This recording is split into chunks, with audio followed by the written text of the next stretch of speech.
good afternoon, good evening. Welcome, everyone. Thank you for joining us during this virtual global launch of the UNODC World Wildlife Crime Report 2020. It's my pleasure to moderate today's session. My name is Jorge Rios, and I'm the chief of the Global Program to Combat Wildlife and Forest Crime here at the UN Office on Drugs and Crime. Today, we have 4 speakers that will present some statements before we get into the actual delivery of the presentation on the report. And without further ado, it's my pleasure to introduce our Executive Director, Ms. Ghada Waly, who will provide some opening statements on the World Wildlife Crime Report and the work of the United Nations Office on Drugs and Crime. Ms. Waly, you have the floor. Thank you, Jorge. Morning, everyone. Secretary-General Higuero, Director Montesi, Director Schomaker, Excellencies, ladies and gentlemen, thank you for joining us in person and remotely for the launch of the 2020 UNODC World Wildlife Crime Report, which is happening at a time of unprecedented challenges. Today, 12 million people have been infected and more than 500,000 people have died from COVID-19, a zoonotic disease that spread from animals to humans. As UN Secretary-General Antonio Guterres has said, nature is sending us a clear message. New research presented this week by our colleagues at UNEP shows how habitat loss and wildlife exploitation, including its illegal trade, are making it easier for diseases to pass from other species to humans. The World Wildlife Crime Report represents UNODC's contribution to UN system-wide efforts to address this existential threat to our health, our planet, and our future.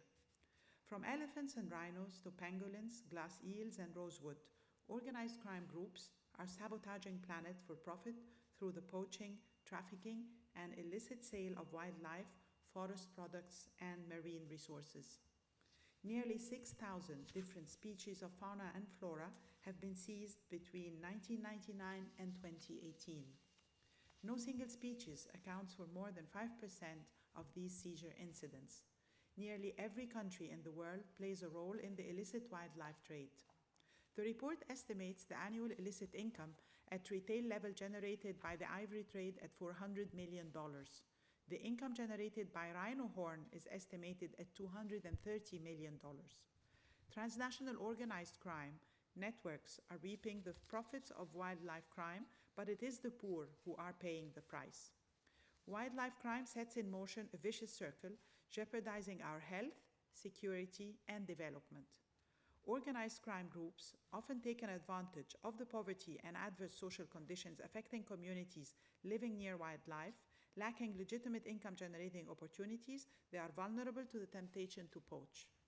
The exploitation of natural resources is unsustainable, depleting critical ecosystems and further driving poverty. Increased poverty compels societies to further encroach upon nature, which increases the chances of another global pandemic. The current pandemic, according to IMF estimates, will cost the global economy $9 trillion over the next 2 years. To stop the devastation, we need to increase support to promote sustainable alternative livelihoods and actively involve local communities in safeguarding biodiversity. In parallel, we need to assist governments to strengthen legislation and enforcement capacity and reinforce international cooperation and information sharing for cross-border investigations. We also need to improve public and consumer awareness of the size and impact of this problem, including through support to civil society organizations. UNODC's 2020 World Wildlife Crime Report provides a comprehensive overview of the state of illicit wildlife trade and recommendations for strengthening such responses. The content and approach of the report are the result of our strong collaboration with partners at the International Consortium on Combating Wildlife Crime, the CITES Secretariat, the World Bank, Interpol, and the World Customs Organization. The report also benefited from the feedback of experts whom we convened under our scientific advisory group. We are very grateful to all the parties who engaged with us. I would also like to thank our partners from the European Commission, the United States, the United Kingdom, Germany, and France for their generous support, which made the 2020 edition of the report possible. This report follows on the 2016 UNODC World Wildlife Crime Report, which presented the first comprehensive global overview of these threats. 4 years on, governments continue to face many challenges in preventing and countering wildlife, forest crime, and fisheries crime. For example, despite an international ban on the trade of all pangolin species, seizures of pangolin scales increased tenfold in the period between 2014 and 2018. Pangolins sold for consumption in wet markets have recently been in the spotlight for their potential role in the spread of COVID-19 from animals to humans. But provided adequate national legislation is in place, these crimes can fall under the scope of the UN Convention Against Transnational Organized Crime and the UN Convention Against Corruption, unlocking access to a number of international cooperation tools. Related offenses, such as corruption, money laundering, and other crimes, can be used to pursue wildlife crimes. These tools are even more relevant today, as we are starting to see evidence of the conversion of markets for certain wildlife products like pangolin scales and African elephant ivory, as well as convergence with other forms of serious transnational and organized crimes. Consistent legislation across regions is also needed to avoid geographical displacement effects, where traffickers exploit legislative gaps between countries. Legal markets can be used to launder species caught in the wild and further the illegal trade. This has been the case for rosewood, European eels, and some big cats, where a large part of the illegal supply is eventually sold in legal markets due to a lack of supply chain security. Such vulnerabilities need to be identified and addressed. Responses on the enforcement side must be complemented by parallel actions to increase awareness, reduce demand, and provide legitimate livelihood opportunities. Improving local community engagement can serve as an effective first line of defense. Through its global program for combating wildlife and forest crime, UNODC partners with countries to provide policy guidance and technical assistance, supporting responses for wildlife crime seen to the courtroom. Thanks to the support from several donors, including the EU, Belgium, Germany, France, Norway, the United Kingdom, and the United States, the program provided technical assistance to more than 30 countries in Africa, Asia, and Latin America last year. Our work included training more than 1,600 criminal justice professionals, developing new practical guides for investigators and prosecutors of wildlife crime in Namibia, Kenya, and Peru, and supporting the investigation of criminal cases in Southeast Asia. In addition, UNODC support to stop wildlife crime is augmented by the Office's work to prevent and dismantle organized crime groups and counter maritime crime, cybercrime, corruption, and money laundering. Our programs strengthening border management, container control, and supply chain security are also critical in preventing the cross-border movement for illicit goods. Ladies and gentlemen, to protect people and planet in line with the Sustainable Development Goals and to build back better from the COVID-19 crisis, we cannot afford to ignore wildlife crime. The 2020 World Wildlife Crime Report can help to keep these threats high on the international agenda and increase support for governments to adopt the necessary legislation and develop the interagency coordination capacity needed to tackle wildlife crime offenses. I encourage member states and all our partners to use the report as well as the support provided by UNODC's global program to take effective action. Thank you very much. Thank you very much, Executive Director Waly, for those words of encouragement and describing the report and the work of the office. Thank you very much. I now have the pleasure to invite Ms. Carla Montesi, the Director for Planet and Prosperity at the Directorate-General for International Cooperation and Development of the European Commission. Ms. Montesi, you have the floor.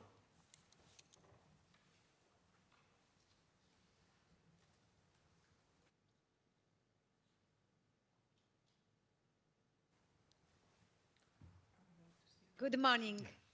Good morning to everyone, and very happy to join this event.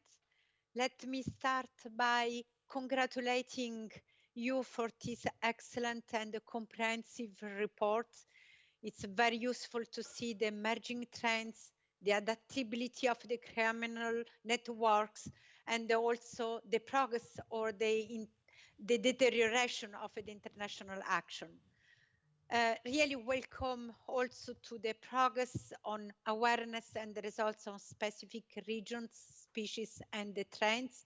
I think some of these elements in the report show that direct action can work if, of course, there are enough resources, if there is a coordination between global, regional, national, and local action, if the political will is there.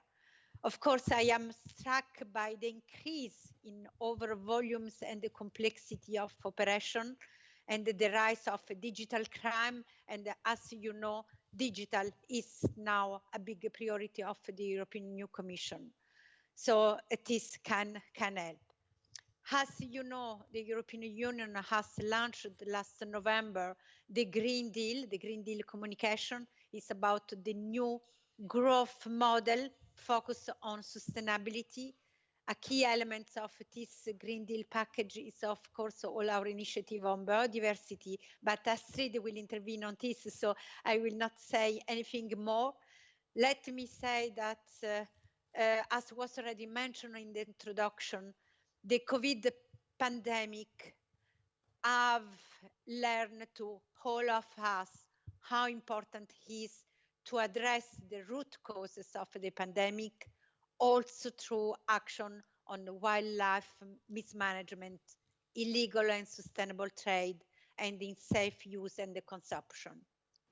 The advantage of this pandemic, unfortunately, is that now the political and the public attention is clear there.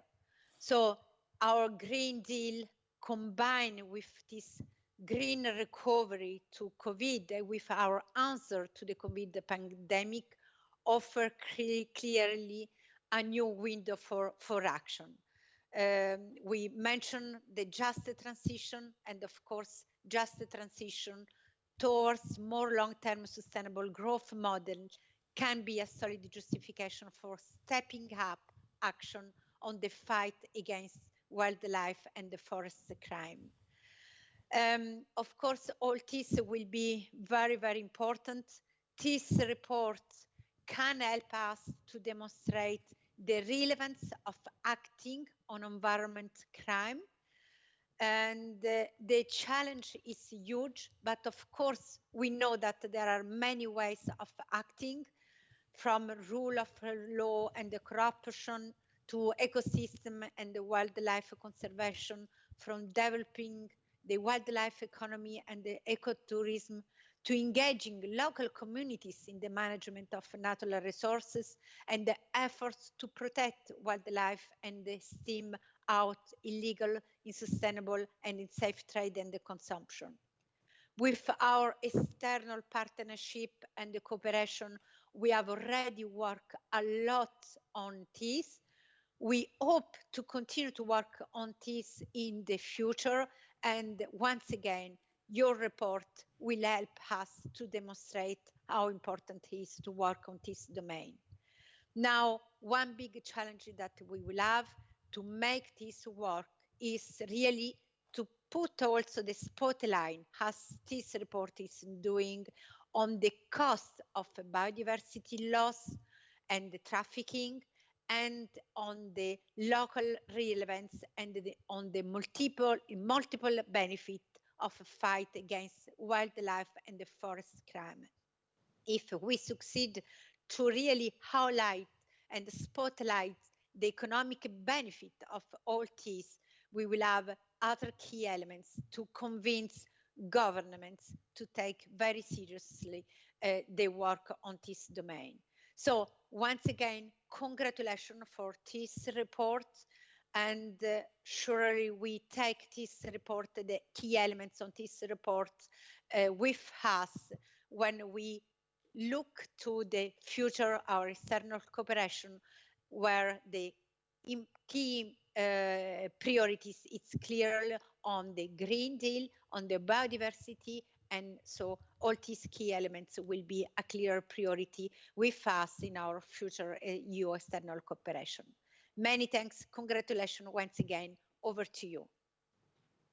Thank you very much, Ms. Montesi, and I'd like to thank also the leadership of DG DevCo for all the support they provide to the leadership and indeed ensuring that this is high on the political agenda in Brussels. And we are very much indebted for your participation this morning. I now have the honor to invite Ms. Astrid Schomaker, also from the European Commission. She's Director for Global Sustainable Development at the Directorate for the Environment at the European Commission. Ms. Schomaker, you have the floor.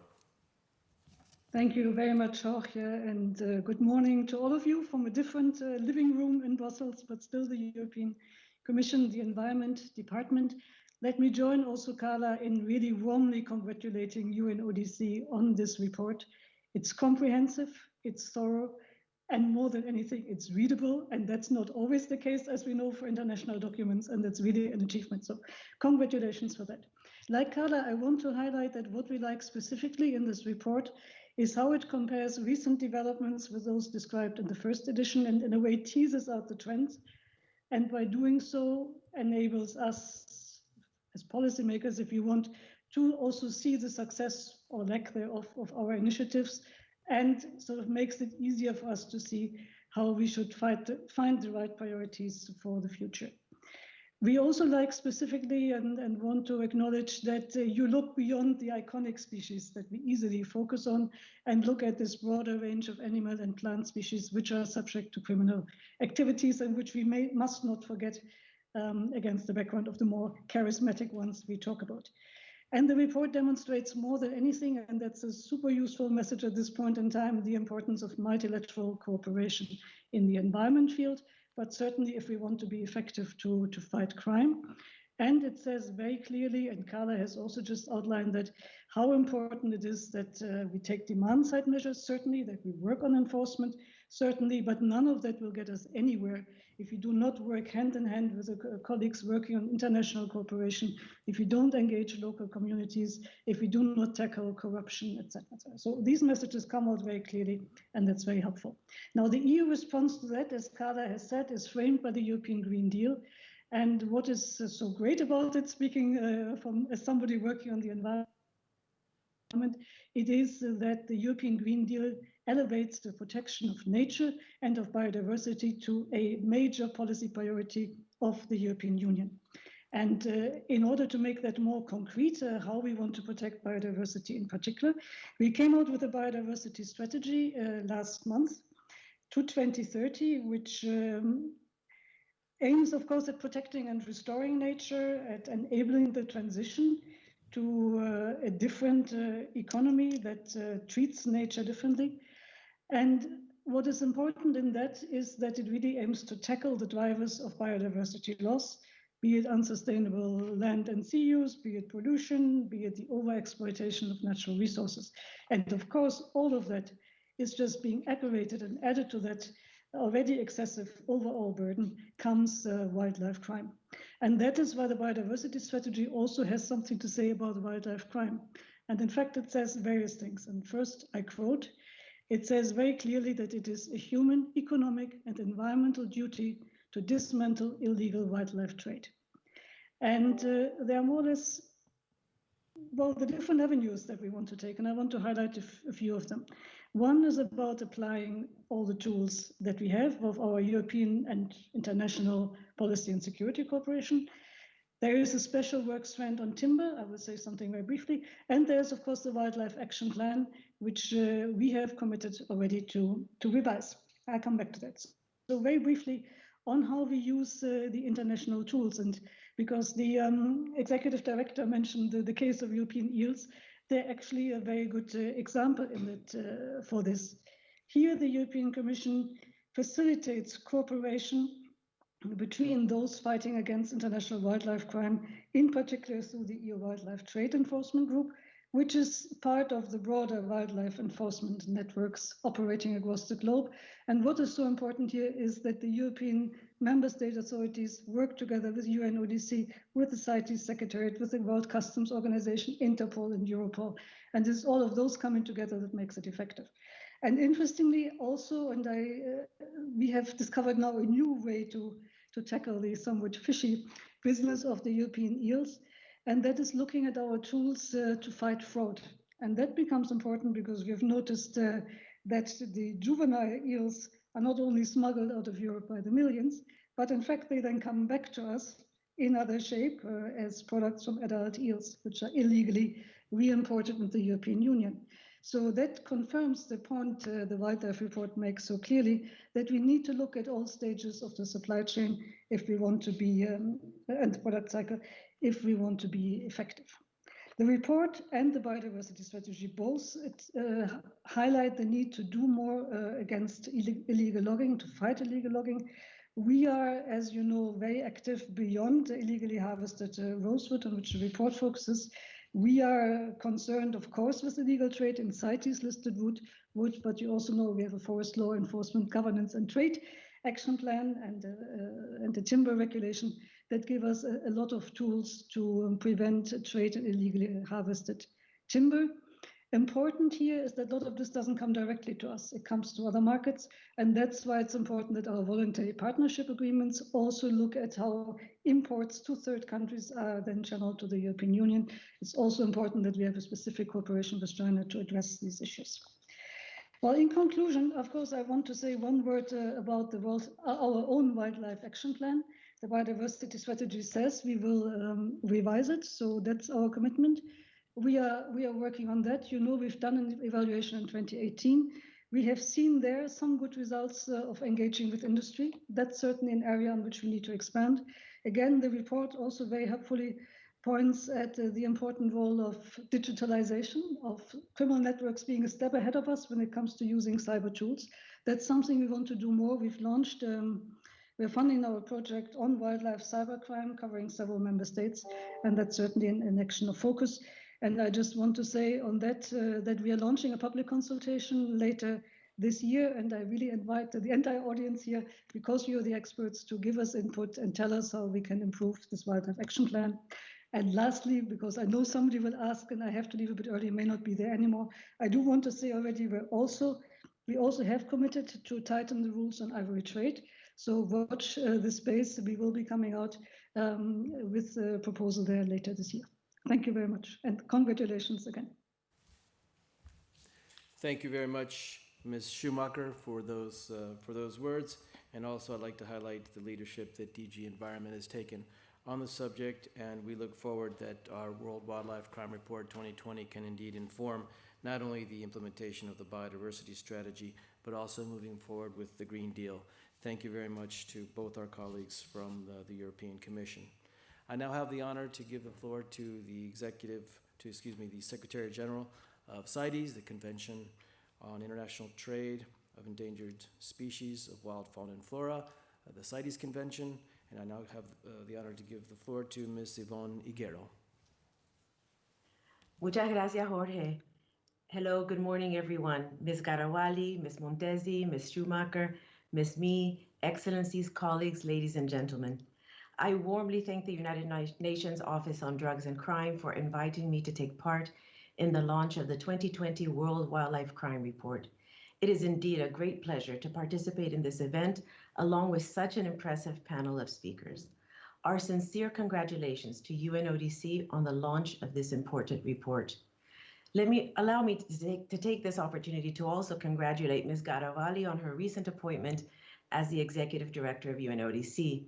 Ms. Waly, we're hoping that under your leadership, we can look forward to continuing and further strengthening this close collaboration that we have with UNODC as one of our very valuable partners in the International Consortium on Combating Wildlife Crime, otherwise known as IQWiC. Accurate data is really the bedrock of policymaking. When looking at policy responses to wildlife crime, few publications provide such a solid foundation for taking action as the World Wildlife Crime Report does. This is why the CITES Secretariat team took very seriously their part in sharing their knowledge during the preparation of this important report. The report is rooted in the best data available, including that of CITES parties' annual reports on illegal trade. The level of detail in its analyses makes it a very important resource.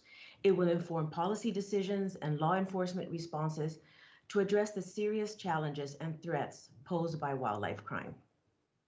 In 2019, as I concluded my first conference of the parties to CITES as Secretary-General, I highlighted that business as usual is no longer an option. This same call to action resonates throughout the 2020 World Wildlife Crime Report. Wildlife crime threatens not only our environment, but also our values, our governance structures, and the rule of law itself. It has serious social, economic, and environmental impacts. It decimates wildlife populations, degrades ecosystems, destroys habitats, and increases the risk of zoonotic diseases, which has been brought up very clearly by the other speakers before me. The COVID-19 pandemic is one example of the terrible economic and human distress that zoonotic diseases can have on our society. We must stop our destructive relationship with nature. Combating wildlife crime can help deter criminals from their continuing encroachment into the habitats of CITES listed species. The World Wildlife Crime Report launched today gives reasons for both optimism and renewed causes for concern for our CITES parties.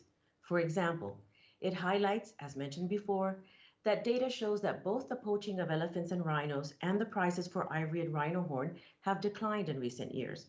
But the data also shows that seizure of pangolin scales has increased significantly, and the quantities are enormous. How many animals have died for this amount, these tons of pangolin scales that have been seized? In addition, as also mentioned by my colleague from the European Commission, the trade in rosewood species continues to be of grave concern. She speaks to my heart when we talk about not only discussing the charismatic species and animal species, but we also must look at what is happening to other less charismatic species, but also to what is happening to plants and timber. There's the emergence, for example, of new illegal markets like the trafficking of European glass eels that was also mentioned. The 2020 World Wildlife Crime Report demonstrates that when properly analyzed and interpreted, data can be converted into a product that truly enables its use. In 2015, the United Nations General Assembly adopted the first of a series of resolutions on tackling illicit trafficking in wildlife. This was a result of heightened concerns over the impacts of wildlife crime on people and planet. These resolutions laid out recommendations for key areas of action in the fight against wildlife crime. The central role of CITES as the primary legal framework for regulating international trade in species of wild animals and plants was highlighted.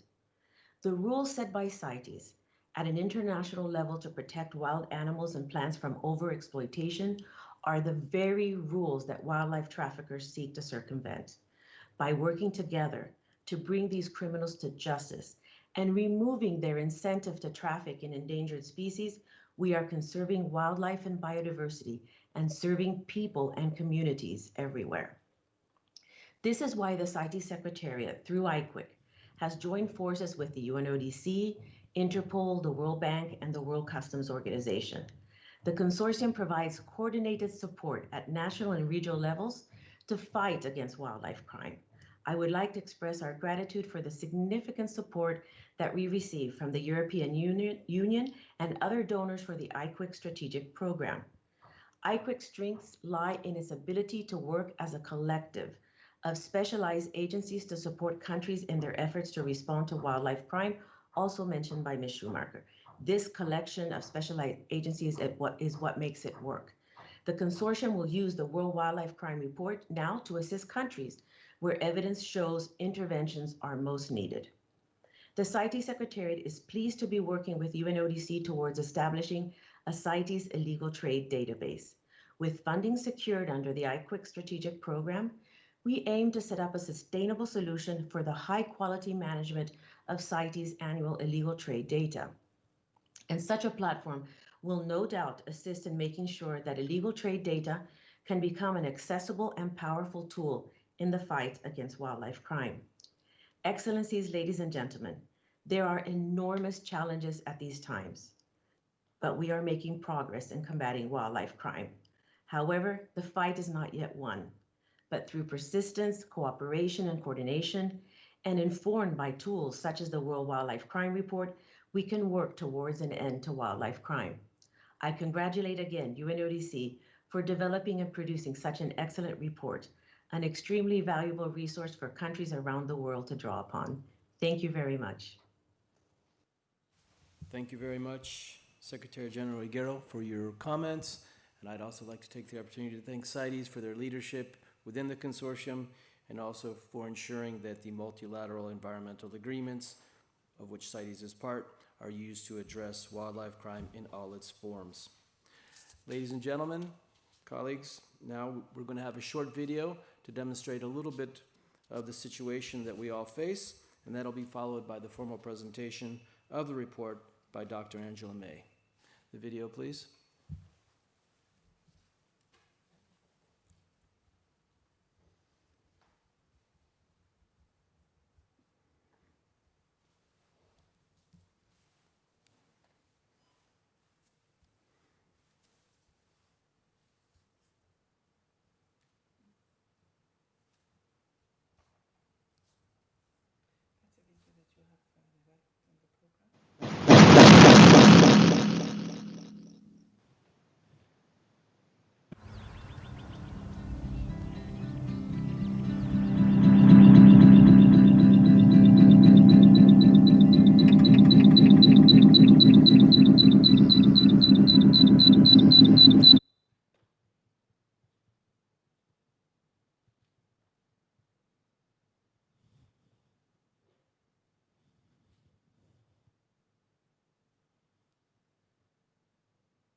Wildlife, forest, and fisheries crimes threaten the rule of law, good governance, and health and economic development of billions of people. National and international responses to these transnational organized crimes are crucial to protect biodiversity and achieve the Sustainable Development Goals. If we look at the global market that is exploiting wildlife through trafficking, we're talking about a market that's something around $350 billion per year. Conservation, it has a lot of challenges, and conservation is hard. People, they are looking for money. And if he finds someone who will convince him that, you know, if you shoot this, you will get this much, definitely, people will tend to go for that. UNODC provides technical assistance and capacity building along the entire criminal justice chain to effectively identify, investigate, and prosecute wildlife, forest, and fisheries crimes. The support that we provide to member states to improve the capacity from crime scene to court in the area of wildlife, timber, and fisheries crimes. The whole of government needs to be coordinated to really make the efforts worthwhile. The relationship with the UN is actually very important because we did not have capacity for intelligence. We used mainly physical means to protect wildlife, but we've increased the amount of intelligence information that enable us to prevent many would-be poaching. Corruption facilitates wildlife crime. UNODC works with partner countries to identify and mitigate corruption risk. Practical support includes strengthening institutions, enhancing proactive intelligence, and reducing opportunities for wrongdoing. Those who are killing, that is the minor people. You can't compare with the one who are financing. As intelligence unit, the main route for us is the person financing poaching. Since the introduction of these software systems and the collection of intelligence, we have put more effort and increased budget and information gathering. The situation is really improving. Poachers are changing the modality of poaching. As law enforcement officers, we also are supposed to change. I have improved my working experience and ability to work with the software and also to gather intelligence. It has helped me to perform my duties in a professional and efficient manner.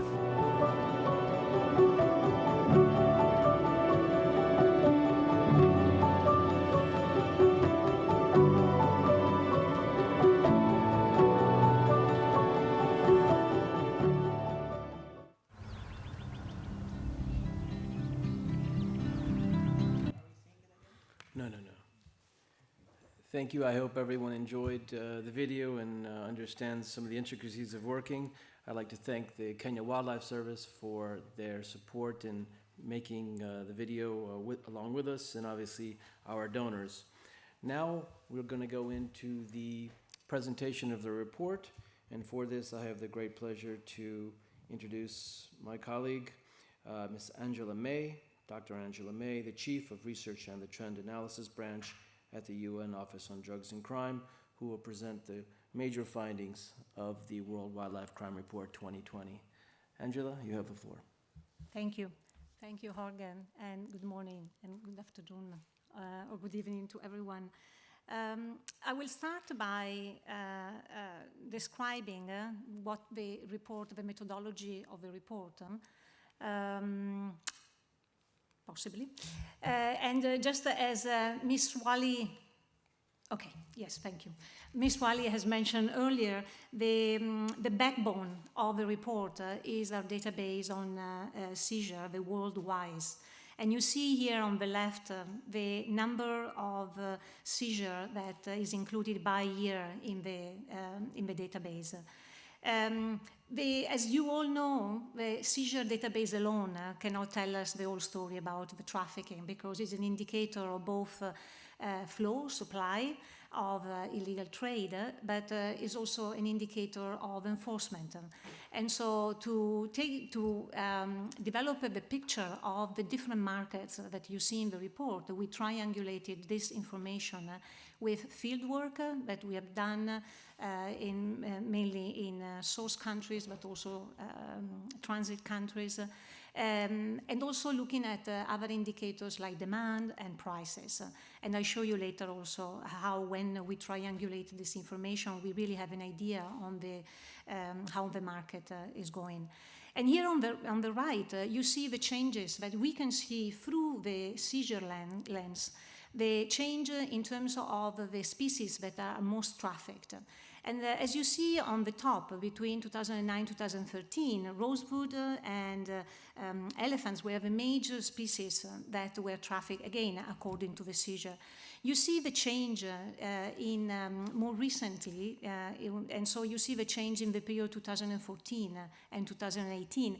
And you see that rosewood and elephant continues to be some of the major species traffic, but you see also the emergence of rhino and pangolins, and particularly for pangolins, I'll show you later the data, as it was also mentioned earlier on the expansion of this market. The way how we constructed these pies that you see here is a way that we define in putting together very different seizures and counting different issues, number of animals, number of parts, and so on. So we constructed a matrix that is based on value dollar, and we have put together all of these seizure in order to be able to construct those piles that you see. So I will start with the good news, as the CITES Secretary mentioned, that we have some indeed encouraging trend. And here you see the example of this triangulation in this slide, where we put together, you see from the left, data on illicitly killed elephants, seizure data, and then price data, both in the source countries, some countries in Africa, and in destination countries.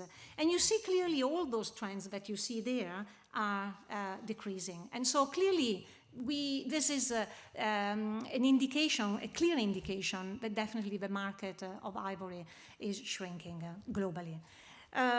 what happened and what made that change? Well, there's been major policy changes globally, particularly in some of the main destination countries of ivory, particularly in the US, China and Thailand, on different degrees, with China taking really a ban and the most restricted control for ivory.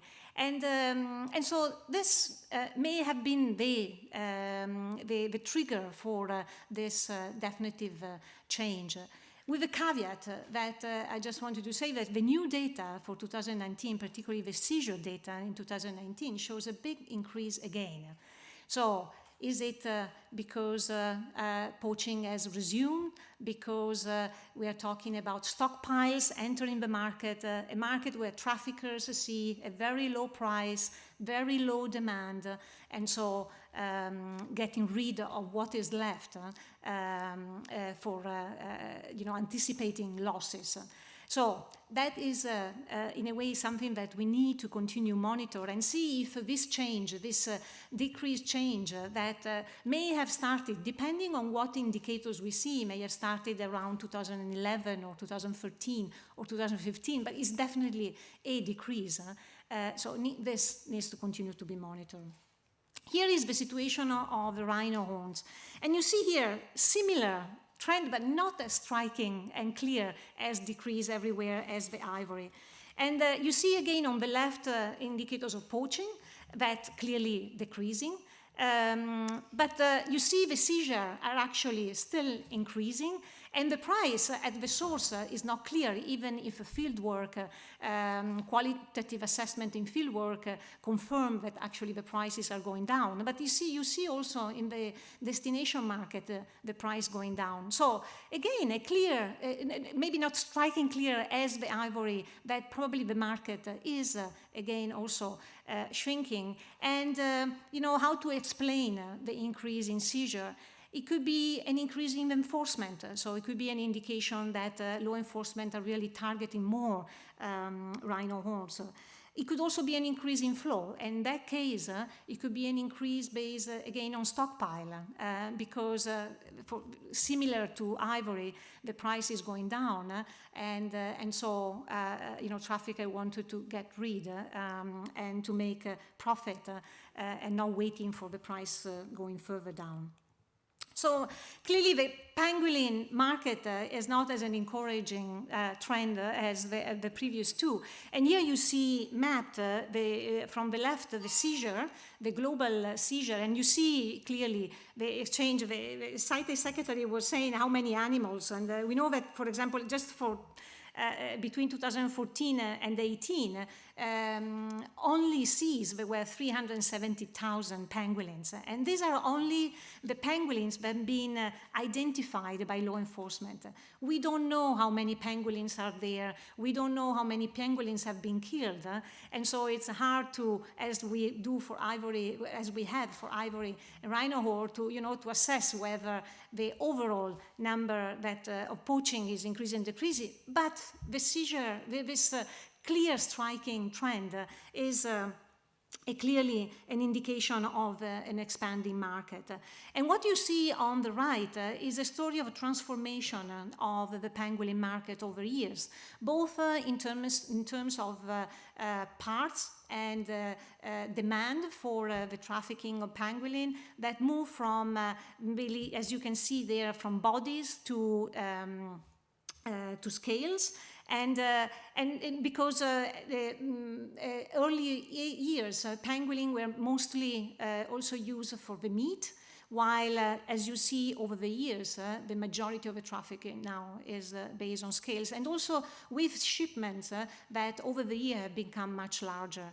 And then on the further right, you see a transformation into geographical transformation in terms of the source of the pangolin that have been trafficked from initially from Asian pangolin and then more recently to African pangolin. And that is also what has triggered in 2016 the CITES moving pangolin from Appendix 2 to Appendix 1, so to a more restricted trade.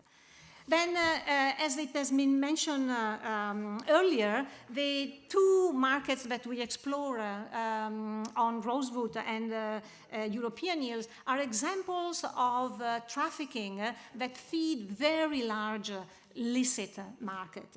And here is the example of rosewood, and the map that you see is the map of the trafficking flows of rosewood. You know, the furniture market, the market of tropical wood has been increasing quite steady over the years, and it is worth, just the value of the import in 2018 was more than 3 billion. And so here there is the challenge also from a research point of view on you know, navigating on this very large trade of illicit trade and understanding what are the vulnerability within the illicit moving to the illicit trade. But the story of rosewood is, you know, rosewood doesn't have a definition per se, but is a terminology that is used to encompass a series of species. And some are protected and listed in the CITES. 5 species are in Appendix 1 and 6 in Appendix 2. But the trafficking that we have been seeing over the time of rosewood is species being depleted and exploited, and then once they are controlled, then traffickers that go to other species. And so if, you know, early days we discuss rosewood from Madagascar, and then once this species was listed in 2013, then we analyze what happened with what is called Koso, and then here you see a graph relating to Koso, but how it is called particularly in West Africa. And you see that we analyzed particularly the trade in the previous report, and in 2017, Koso was listed in Appendix 2 in the CITES. And it's interesting to see in the graph that I show on the right that how the CITES, so the legal trade that is happening on the orange side there under the CITES, so controlled by the CITES, and actually the trade that is recorded as any illicit trade through the Comtrade database. And you see the discrepancy that indicate how some of this Koso is reaching illicit market while has been illicitly supplied because was not regulated by CITES. The European eel, as I said, is a similar story in terms of the very large illicit market of, in general, of eel. And you see here on the right the trend on this illicit market that is based mainly 96% on aquaculture. And there are 4 types of eel: Japanese eel, American eel, shorefin eel, and European eel. Here we focus on the European eel because there has been a ban by the European Union on any trade, any export of European eel outside of the European Union. So every European eel and glass eel that are the babies of the European eel that can be found outside of the EU is by definition illicit. It was illicitly sourced. And so you see here on the far right the trend in the seizure of European eels, and you clearly see here the increase. Again, it's hard to estimate on how much of this seizure actually represent the total illicit trade, but through qualitative interviews, it's clear that the seizure represents still a very small percentage of the total of the traffic. And so in the chapter, in the analysis, you will see basically an analysis where we try to reconcile and to try to understand how the the illicitly sourced European eels reach destination that is mainly Asia, where there is the largest market of eels in general. And then you will see also describe some of the trafficking methods that are used to traffic. They are very delicate because to be used for the glass eels, or basically the babies of the European eels, they need to reach the destination on the aquaculture to be bred and to be grown alive. And so there are very specific traffic methods that are used to keep the eels alive.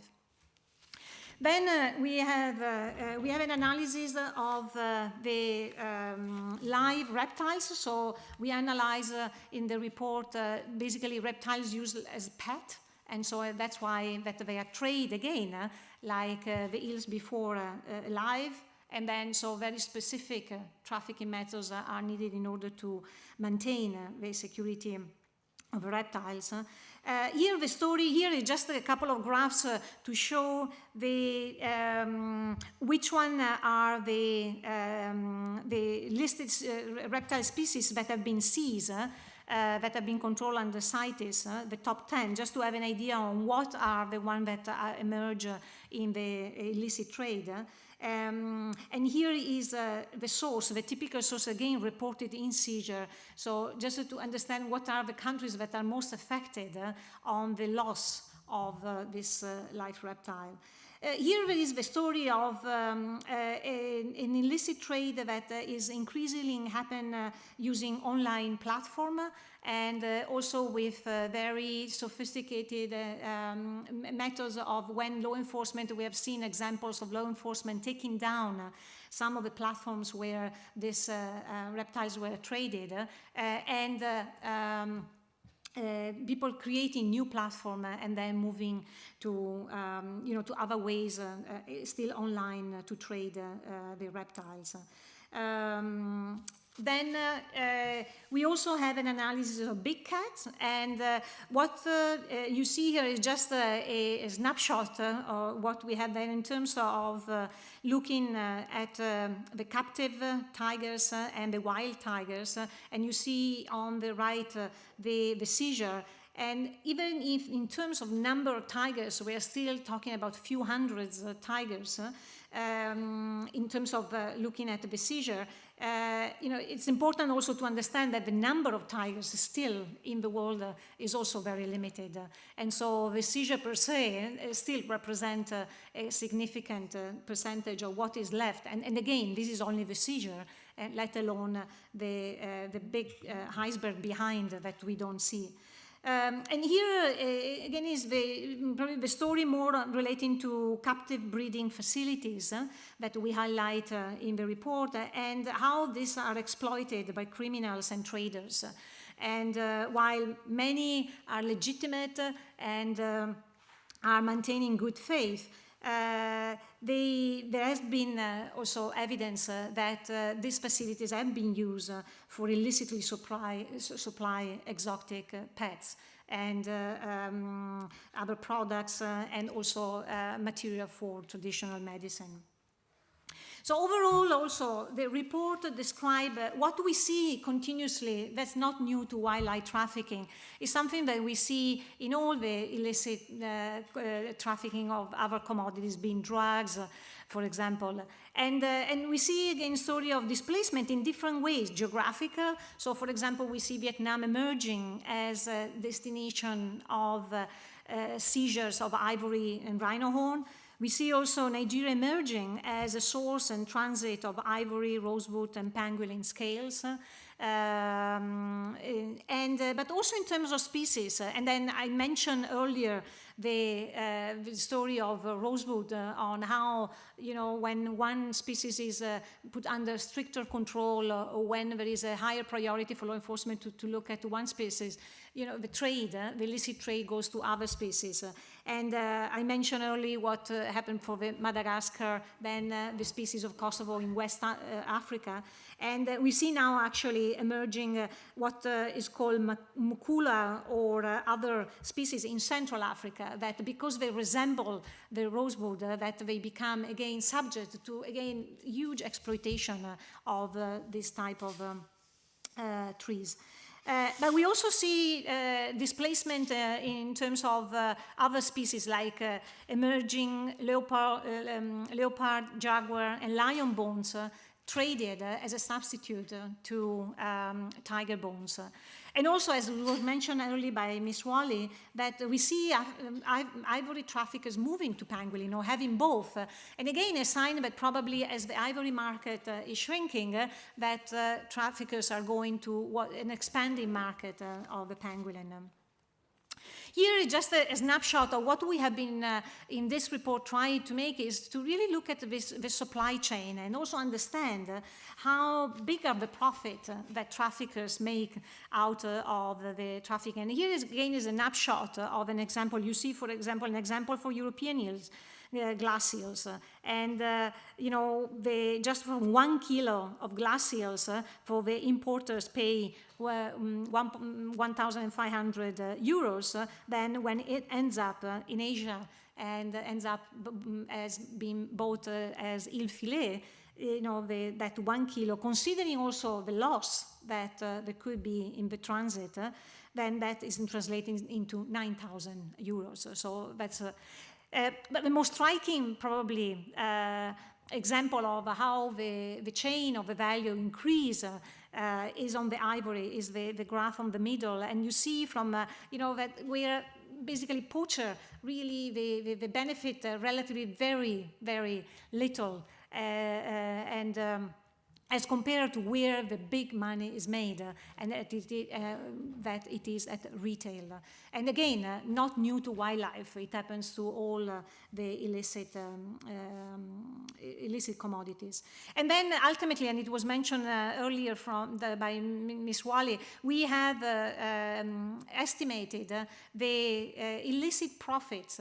So we are not talking about the big amount that we have also been seeing in literature, where that includes also cost, environmental cost, or loss of taxation cost, for example, that then that have been valued in terms of dollars in wildlife trade. Here, what we have done is estimating the profit that traffickers make. Again, just as an indicator of how to better target and understand also the traffickers' work. And so we estimated that for on a yearly basis, the illicit gross income for ivory is about $400 million, and for rhino ore is about 230. To conclude, I just would like to say you will see in the report also a range of policy implications. So what do we take out of all of this? And then I'm just quoting here very few. You will find, of course, more details in the report. But basically, one of the main implications here is that we need to address the right tools to address the right problem. And so, you know, to use more tools that are relating to providing sustainable alternative livelihood for the communities, particularly the vulnerable communities that are involved in poaching, or where really and it was said also in the video earlier, when this becomes a livelihood of a community, so the response to that vulnerability is providing sustainable livelihood. And it's something that we have, there is a literature now, because this is a very well-oiled approach on the drug side, so working with farmers that, for example, illicitly cultivate drugs. While for traffickers, then actually to use the best tool that we have at disposal international level, and so to consider trafficking as a serious crime.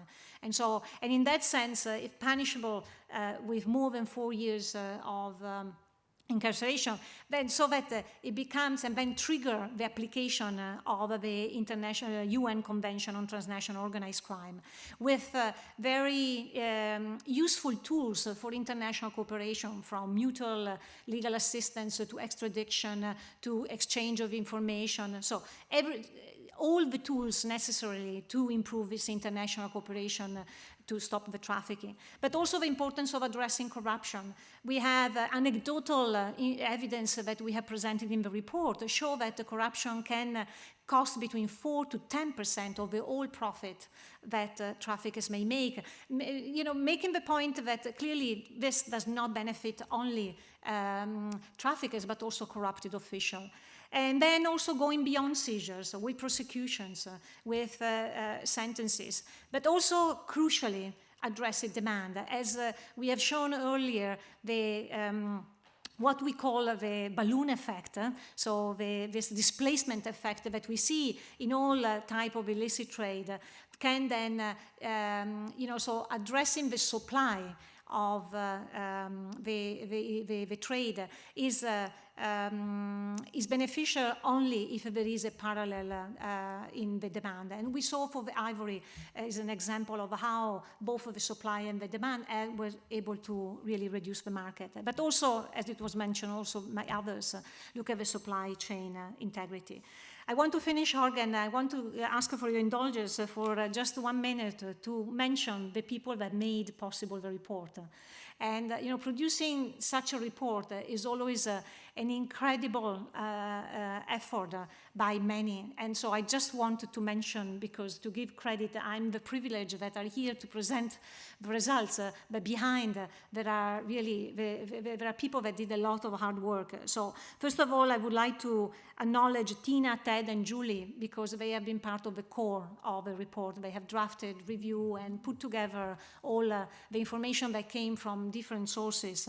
And also Anya and Imgard for the chapter on the illicit financial flows and the supply value. But also the people that did all the data crunching, so all the management of the database that you see, all the graphs that comes from the database on the worldwide.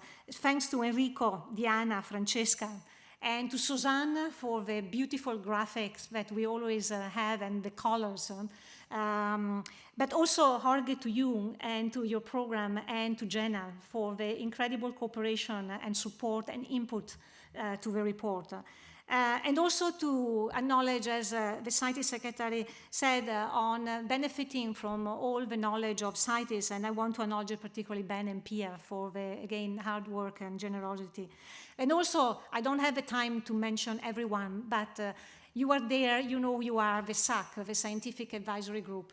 And so thank you for your generosity in sharing your skill and knowledge. I hope we give justice to all your comments and suggestions. And with this, thank you, Jorge. Thank you very much, Angela, for being able to synthesize such a complex report in such little time.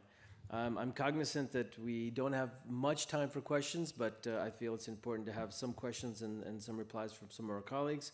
So I'd like to open the floor to some of our colleagues who are sitting with us today if they have any questions from the media present. If you could introduce yourself and let us know your affiliation, sir. My name is Sharif, and I'm representing Horn of Africa News Agency, that is Horn. I'm coming from this area in Africa. So, I mean, my question or my points goes to the Nile Valley. This is most of its part, it is in Sudan, and this part has been affected, of course, by the climate change, by the desertation, and also civil war. And a consequence of that, many wildlife has, the number is decreased or went to the neighboring countries. But more dramatic is the poaching and illegal hunting caused by the tourism coming from the Gulf areas.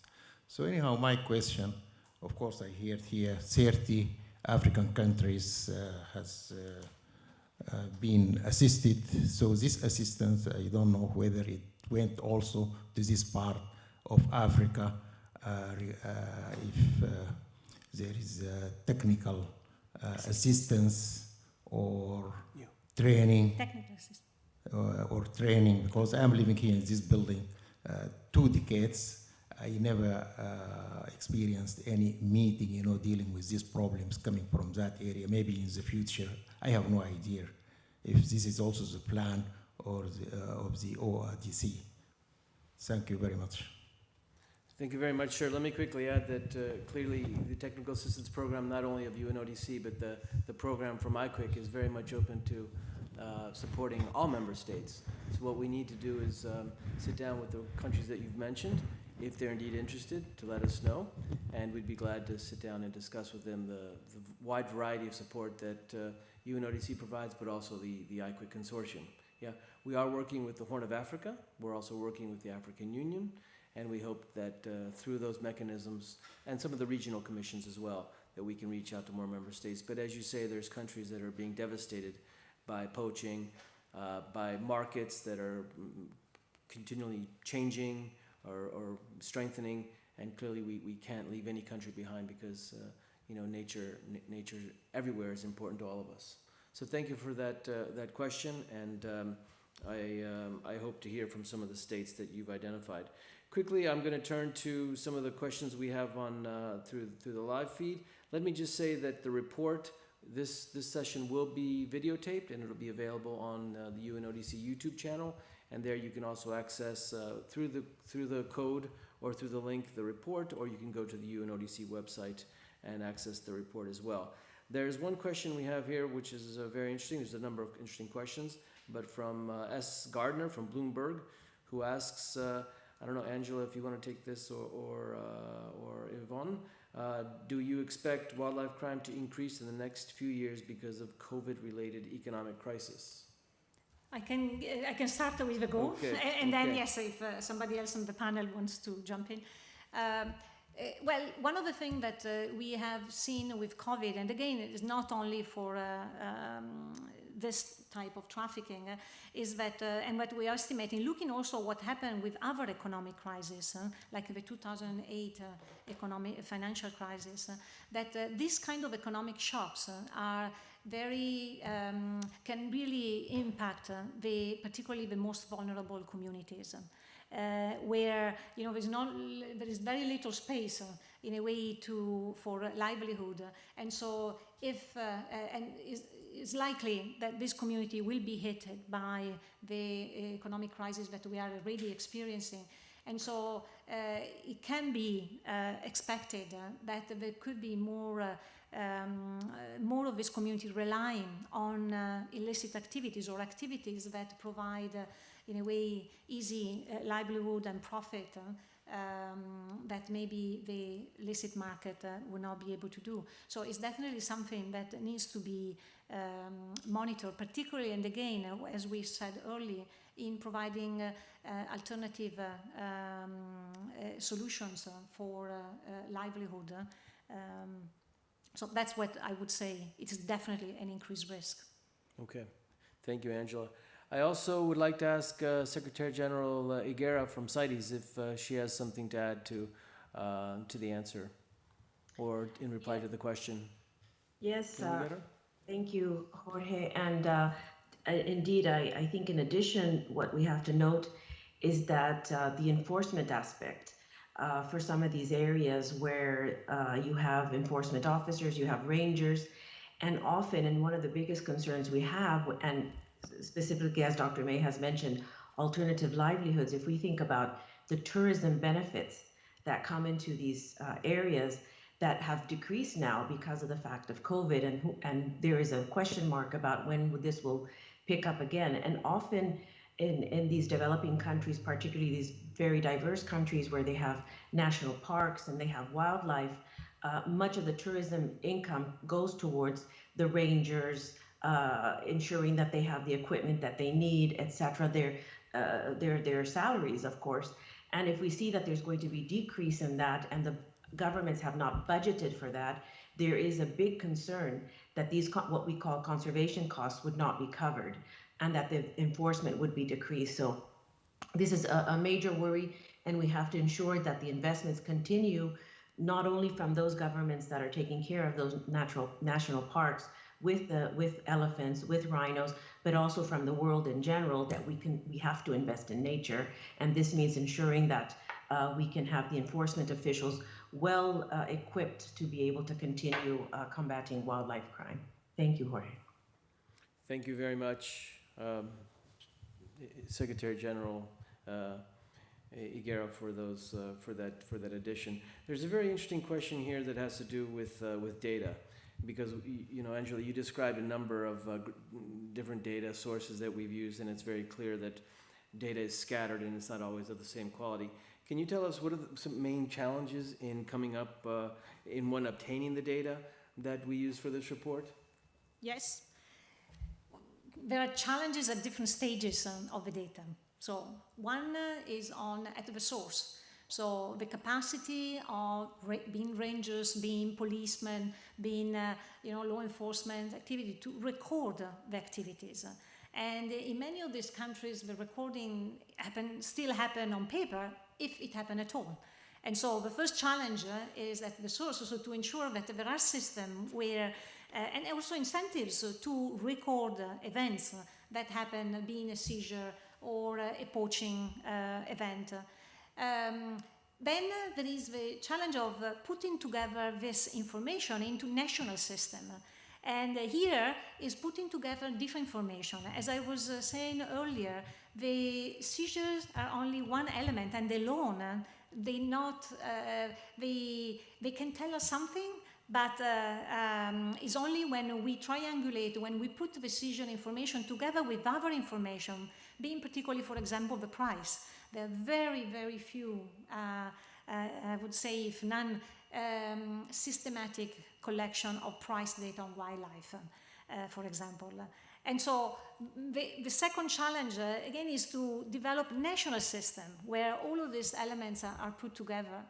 And the third challenge is transmitting from the national to the international, so that I think it's only at the international level or regional level that we can bring together all of this data and what we may call connect the dots. Is, there are certain elements of the illicit trade that one single country alone cannot see, because often we see countries reporting seizure that they originated in second or third countries, and that these countries are unaware of the shipment that may reach other countries. So the importance of putting it together is bringing together, and that is also international cooperation, in bringing together the information so that we can connect, we can see the transnational element of the trade.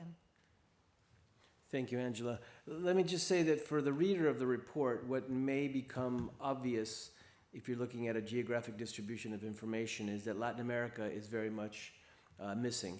And that has to do with what Dr. May mentioned, and that's that there are no systems to collect this information, much less really analyze them. So what we'd hope is that countries in the Western Hemisphere, particularly in Central America, the Caribbean, and in South America, could start looking at collecting this information, kind of like what they do for drugs. They have a very, very robust information gathering, collection, analysis for drugs, but when it comes to wildlife, timber, and fisheries crime, for some reason, this is yet to be realized, and that's why you'll know, for those of you interested in understanding the trafficking patterns, trends, et cetera, in many parts of the Western Hemisphere, that part is missing. We have time probably for one more question. Anyone else in the room like to ask a question to the panel? Yes, sir?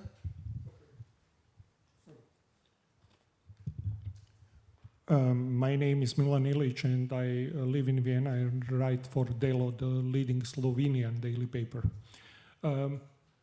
Just one question. Okay, regarding South America and regarding what is crime at all, is the wildlife crime, for example, the clearance of the jungle that happens at home? That is, I think, how to say, a great political and philosophical question. Should we, it's now infamous, the president of Brazil and his policy, the clearance of the nature of the wildlife. Yeah. Well, that's a very good question, because indeed there is not really a definition of wildlife crime. And what do we have in the report, and we have been focusing, if you want, it was something that was clearly defined as illegal at international level. So we focus on species that are protected under the CITES, that is an international convention. And so that there is a clear agreement by the member states to regulate the trade. So everything that goes against this regulation, so everything that is traded that does not respect the regulation that CITES has put in place for the different species is a crime. But there is also crime that, of species that are not internationally regulated. There are a lot of species that are nationally protected, and maybe, you know, because they are specific endemic to the country, but may not have that international protection. And that is still a crime. And the challenge that we have, not only from a research point of view to to record it, to analyze it, but also for the law enforcement in general, is that you have some elements that could be also some of the wood, some of the trees that are nationally protected, that are illicitly sourced, so they are illicitly taken from a country where they are protected, but then they are exported in other countries where they are not illegal, because in other countries they don't have laws that protect that species that is protected in an origin country. So there are in some countries they have adopted laws for which it is a crime if you are in possession of any species that has been illicitly sourced. So no matter what the country itself protects, but if someone is found in possession of a species that is endemic to a country where we know is illegal, then the law protects it. But very few countries in the world have that kind of blanket kind of policy. And so, in that respect, defining wildlife crime and also analyzing that has also that challenge. And it is important that indeed we don't forget of the nationally protected species also when we think about wildlife crime. Even if, again, as I said, that this report only focuses on international protected species. Thank you, Angela, and thank you very much to the colleagues from the press that have joined us here live in Vienna. And unfortunately, colleagues, friends, and listeners, we will have to sign off. That exhausts our time for today. On behalf of UNODC, Union Office on Drugs and Crime, I'd like to thank everyone for tuning in, and I hope that you download the report, which will be available on the UNODC website.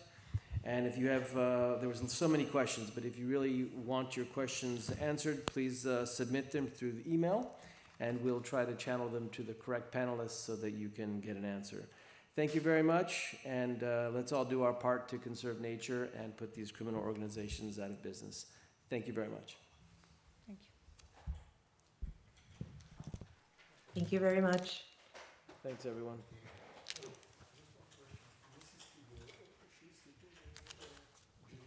Who? Yes. Hey, my friend. Yes. Yes. If you have any contacts here, you give them my card and you tell them to call me.